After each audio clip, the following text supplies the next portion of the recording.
What's up, Thrashers, and welcome back once again to the Thrash Maniac 99 YouTube channel, and I am back with yet another album review. And this was a review I didn't plan on doing initially because I actually forgot this was coming out, but I am talking about the latest offering from Viogression, THAUMATURGIC VEIL. This also came out on July 11th. This time, this was an independent release. No label or nothing. And so this is a band I've seen the name pop up quite a bit when it comes to like 90s old school death metal from Wisconsin, part of like a small scene with a lot of other bands, mainly like Mortal Skull, Jungle Rot, and Accidental Suicide, amongst some others. But I never got around to listening to this band. They had 2 albums out in the 90s, and then they had an album out a few years ago, and this is their 4th one overall. And I was curious to check this one out, especially after seeing Thralls of Metal talk about it. I'm like, okay, this might be something worth checking out. And plus, one of the albums I was initially going to review this weekend, well, the release date got pushed back by about 2 weeks, so left a slot open for something else, and this is what I'm going to be talking about. So, kicking things off with the song Jinx. I'll touch more about this in a little bit, but we get into the opening track, the real opening track in my mind, Jinx, where it starts off with this, like, almost like thrash metal riff, or like an 80s death metal riff that still has a lot of thrash metal influence. And right off the rip, I get a good sense of the production value on here. It's gritty, but the mix is pretty well balanced, except for one thing, and I'll touch on it later on in the review. But the song itself, it's energetic. There's a lot of really cool blast beats going on. There's even some like doomy nods that show up.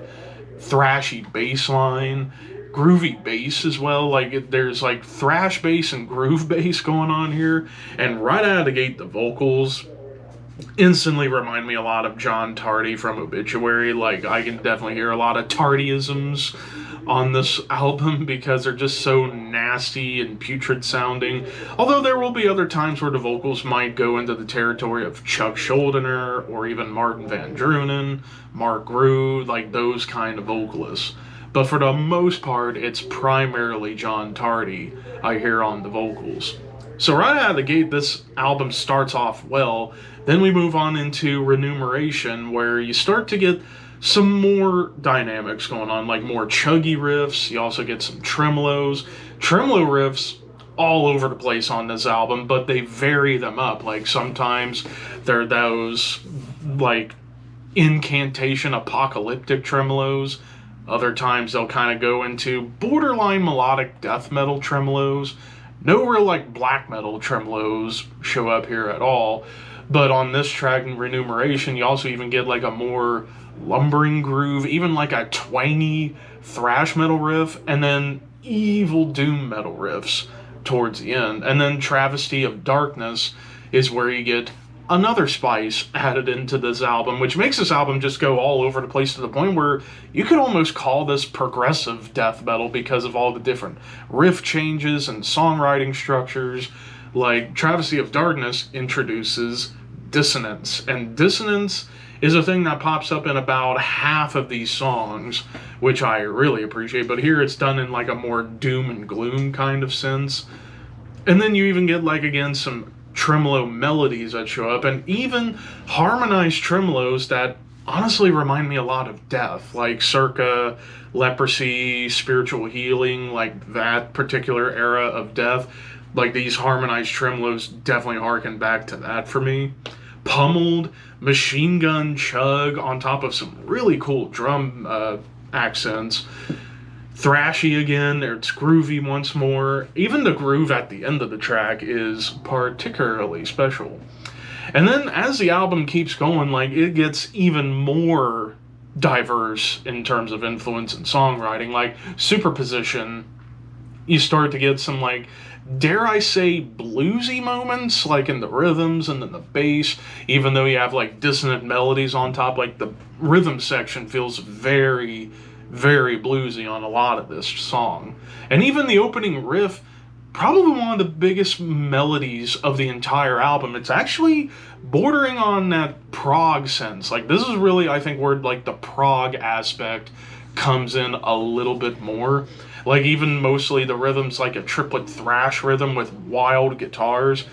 And speaking of guitars, I completely forgot to talk about lead work. Like, the first couple of tracks do start off as more like dive bombs, but as the album progresses, the leads get better. Like, they provide more melody, hell, even showcasing a little bit of shred. Like, the guitar is trying to show off his chops, kind of like Joe Satriani or Yngwie Malmsteen or Steve Vai. Like, I don't know if it's quite that technical, but in terms of like emotion, there is a little bit of a Steve Vai, Joe Satriani feel to some of the lead work, especially towards the end.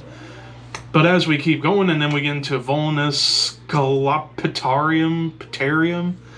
I don't know. I think it's a made-up word, but I could be wrong. Whatever.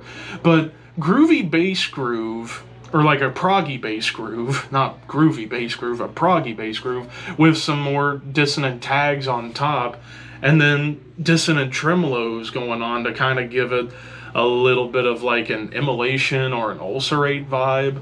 But then it turns into like thrash metal with the riff that comes in, even more tremolo melodies. But man, for a little bit, it turns into a slam song. Like, there's a slam breakdown, nasty gutturals that almost sound like Matty Way from Disgorge a little bit. But the lead section here, wonderful harmonies on the solos. And then we get to Eaten by Flies, where you get these nasty riffs to build up in a thrashy bass, but kind of does turn a little bit punky, but it alternates with tremolo and blast. But then the next three songs, the final three songs, As the Light Fades. This was one of the big standouts for me on this album because it's very much a death doom song, but the doom that it's going for isn't so much like the classic death doom style. It's kind of going for like death metal meets Alice in Chains and Black Sabbath. Like, the melodies and the harmonies feel very akin to Alice in Chains and Black Sabbath. But of course you do get some dissonance at the end. And then in the track Summon, it's murky dissonance throughout, and you still again get some death doom parts. You do get some blasts and tremolos on top of lead trade-offs, and then it chugs along at the end. And then the closing track, Light Harvester, pretty much touches on almost everything this album offered. Thrashy riffs, blast beats, tremolos, chug, doom, dissonance, great leads, melodies. Perfect way to cap off this album. So yeah, this album goes for so much, which is why I would argue this could be considered progressive death metal because of all the different songwriting changes and all the riff structures. Like, it could arguably be a prog death metal album. As far as any complaints go, I'll touch on the big one in a moment, but a minor gripe, when it came down to the mix, there were times where the kick drum sounded a little bit buried. If the kick drum volume could have been tweaked up just a little bit, I think the mix would have been perfect. And the recording quality, I love how it stays with a natural, raw sounding quality. But the biggest issue, the 9 interludes. Like, this is 19 tracks in almost 50 minutes. 9 of the songs are just interludes that I feel were unneeded. Like, the 10 songs, the real meat and potatoes of the album, the 10 full songs, I think were enough. So if you'd taken all those interludes out, I think this would have been whittled down to like, I think, a 42, 43 minute album, and it would have made the album not feel like it dragged for too long. But the interludes, I mean, I understand they're trying to go for atmosphere to kind of transition between songs, but it's just too much. I think if you cut out the interludes, or at least incorporated like maybe a 15-second atmospheric part that goes in between the end of the songs and the beginning of songs to connect everything, I think it would have been better than just having these interludes as standalone tracks. But aside from that, no complaints about the songwriting and the songs themselves. So overall, I'm going to give this a 4 out of 5. I thought this was fantastic, minus the interludes. Every other song was awesome on here. As far as bands to compare them to that you guys might like, if you like, oh man, like, I guess like Early Death, Obituary, maybe a little Incantation, maybe even Autopsy, Asphyx. I guess those would be some of the bands. It's tough. This album is all over the map. But if you enjoy aspects of those bands, check out Viogression. This is actually really good stuff. But of course, those are just my opinions. What did you guys think? Let me know in the comments below, and don't forget to like, comment, share, subscribe, all that fun stuff. But until next time, thank you for watching. Keep your horns high and your dreams wet.